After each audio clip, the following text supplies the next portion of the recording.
Huwa fatt magħruf li l-prezzijiet f'pajjiżna baqgħu f'livelli għolja u dan qed ikollu impatt negattiv fuq il-kwalità tal-ħajja tal-poplu Malti Wawċi kollu.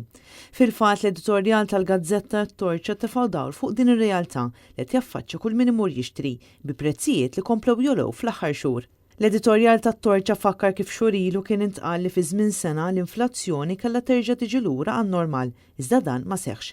Fil-fatt l-għoli tal-ħajja f'Malta fuq sena baqgħet fil-livell ta' 6.1%, da meta l-medja Ewropea hi ta' 5.5%.